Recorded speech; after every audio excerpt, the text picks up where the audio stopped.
Assalamualaikum warahmatullahi wabarakatuh. Sahabat muslim, Dajjal adalah seorang manusia pendusta dan penebar fitnah terbesar yang lahir dari keturunan Yahudi.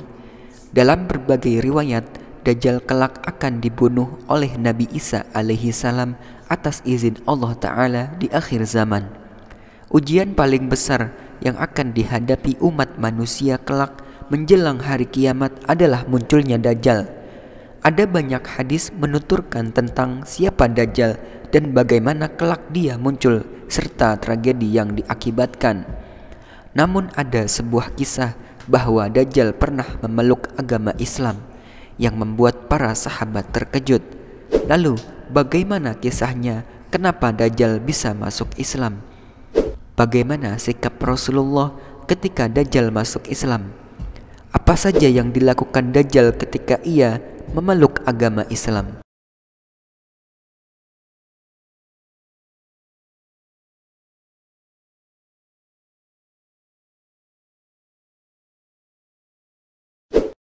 Tonton video ini sampai selesai agar tetap di jalan yang lurus.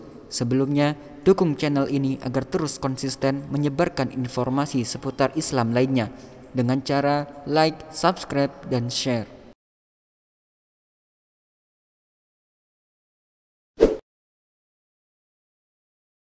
Sosok Dajjal yang disebut-sebut akan keluar menyebarkan fitnahnya kelak di akhir zaman menjadi salah satu perkara besar yang wajib diwaspadai oleh kaum muslim di seluruh dunia. Terlebih di era modern pada saat ini, semakin banyak saja tanda-tanda yang mengisyaratkan kemunculannya lewat berbagai hal seperti simbol, hiburan, dan lainnya. Namun di zaman Nabi, sosok Dajjal tersebut sempat disangkakan kepada yang bernama Ibnu Sayyad. Ada banyak pendapat mengenai dirinya, apakah termasuk Dajjal atau bukan, baik dari kisah-kisah yang ada maupun pendapat para ulama mengenai hal tersebut. Dikisahkan pada zaman Rasulullah ada seorang anak lelaki yang lahir dari bangsa Yahudi. Kelahirannya mengundang kontroversi di Madinah saat itu. Anak laki-laki itu memiliki tanda sangat mirip dengan Dajjal. Dia pendek, kakinya melingkar menyerupai huruf O, sementara itu kulitnya lebih dekat dengan hitam, rambutnya ikal menyerupai kribo, dahinya lebar menggapai luas kepala. Begitupun dengan jenjang lehernya. Sebelah matanya tertutup, sebelah lagi bisa melihat dengan bola yang juling. Ia diberi nama Ibnu Sayyad. Ia suka bergumam sendirian. Nama panggilannya Sof dan Abu Abdillah.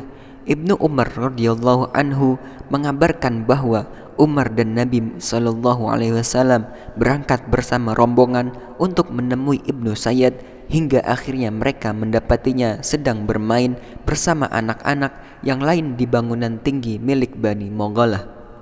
Ibnu Sayyad sudah mendekati balik dan dia tidak menyadari kedatangan Nabi SAW hingga Nabi menepuknya dengan tangan beliau kemudian berkata kepada Ibnu Sayyad, "Apakah kamu bersaksi bahwa aku ini utusan Allah?" Maka Ibnu Sayyad memandang beliau lalu berkata, "Aku bersaksi bahwa kamu utusan kaum Ummiyin atau orang-orang yang buta huruf."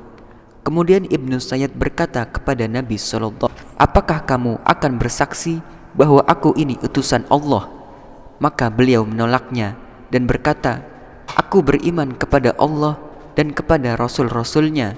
Kemudian beliau berkata, "Apa menurutmu sehingga mengaku sebagai Rasul?" Ibnu Sayyad menjawab, "Karena telah datang kepadaku orang yang jujur dan pendusta." Maka Nabi SAW bersabda, "Kamu kacau melihat masalah." Kemudian Nabi SAW berkata kepadanya, "Sesungguhnya aku menyembunyikan sesuatu dalam hatiku, coba kamu tebak." Ibnu Sayyad berkata, "Itu asap." Beliau berkata, "Hinalah kamu tidak akan melebihi kemampuanmu sebagai dukun."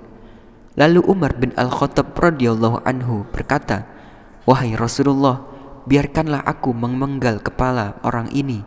Maka beliau berkata, "Jika dia benar, kamu tidak akan berkuasa atasnya, dan bila dia benar, maka tidak ada kebaikan buatmu dengan membunuhnya. Sepeninggal Rasulullah, Ibnu Sayyad memutuskan untuk memeluk agama Islam. Meski demikian, dia masih dijauhi karena kemiripannya dengan Dajjal. Ketika dia ikut pergi menunaikan haji dan umroh bersama dengan rombongan para sahabat, dia mendekati Abu Sa'id Al-Khudri. Ibnu Sayyad meletakkan barang perbekalannya bersama dengan barang Abu Sa'id. Dia pun mengeluhkan kondisinya kepada Abu Sa'id. "Wahai Abu Sa'id, aku ingin mengambil tali, lalu aku gantungkan di pohon, kemudian aku gantung diri karena yang dikatakan banyak orang terhadapku." "Wahai Abu Sa'id, siapa yang tidak mengetahui hadis Rasulullah? Kalian wahai kaum Ansor, tidaklah samar bagi kalian. Bukankah kalian termasuk yang paling tahu hadis Rasulullah? Bukankah dia pernah bersabda bahwa ia Dajjal kafir sementara aku muslim? Bukankah Rasulullah bersabda bahwa ia Dajjal tidak pernah punya anak sementara aku punya anak? Dan aku tinggalkan ayahku di Madinah. Bukankah Rasulullah pernah bersabda bahwa ia Dajjal tidak bisa memasuki Madinah dan Makkah sementara aku telah meninggalkan Madinah dan sekarang aku hendak ke Mekah?" Abu Sa'id pun hampir menerima alasan yang disampaikan Ibnu Sayyad. Namun Ibnu Sayyad kemudian melanjutkan perkataannya, "Ingat, demi Allah, aku mengetahuinya Dajjal. Aku mengetahui kelahiran dan posisi sekarang dia berada." Abu Sa'id kemudian menjawab, "Celakalah kau sepanjang hari ini." Keberadaan Ibnu Sayyad memang menimbulkan polemik, khususnya dalam pendapat yang dikemukakan oleh para ulama. Terlebih Nabi SAW tidak diberikan wahyu apakah dia itu Dajjal atau yang lainnya. Seperti pendapat dari Abu Abdullah Al-Qurtubi berkata, pendapat yang benar bahwa Ibnu Sayyad adalah Dajjal berdasarkan dalil-dalil yang telah lalu dan tidak mustahil bahwa dia telah ada sebelumnya di pulau tersebut dan ada di depan para sahabat di waktu yang lain. Adapun Imam An-Nawawi rahimahullah juga berkata, kisahnya itu muskil atau sulit dipahami dan perkaranya samar-samar apakah dia itu Masihud Dajjal yang terkenal atau yang lainnya. Akan tetapi tidak diragukan bahwa dia termasuk Dajjal di antara para Dajjal, karena Nabi SAW tidak diberikan wahyu apakah dia itu Dajjal atau yang lainnya. Hanya diwahyukan tentang sifat-sifat Dajjal. Sementara Ibnu Sayyad memiliki ciri-ciri yang memungkinkan. Karena itulah Nabi tidak menyatakan secara pasti bahwa dia adalah Dajjal atau yang lainnya. Sementara Umar pernah bersumpah di sisi Nabi SAW bahwasanya Ibnu Sayyad adalah Dajjal dan Rasulullah SAW tidak mengingkarinya. Sebagian sahabat berpendapat dengan apa yang diungkapkan oleh Umar dan bersumpah bahwasanya Ibnu Sayyad adalah Dajjal, sebagaimana diriwayatkan dari Jabir, Ibnu Umar dan Abu Dzar radhiyallahu anhum. Dijelaskan dalam sebuah hadis dari Muhammad bin Al-Munkadir, dia berkata, aku melihat Jabir bin Abdullah radhiyallahu anhuma bersumpah atas nama Allah bahwasanya Ibnu Sayyad adalah Dajjal. Aku berkata, engkau bersumpah atas nama Allah? Dia berkata, sesungguhnya aku mendengar Umar bersumpah terhadap hal itu di sisi Nabi SAW. Lalu Nabi SAW tidak mengingkarinya. Wallahu a'lam bishawab.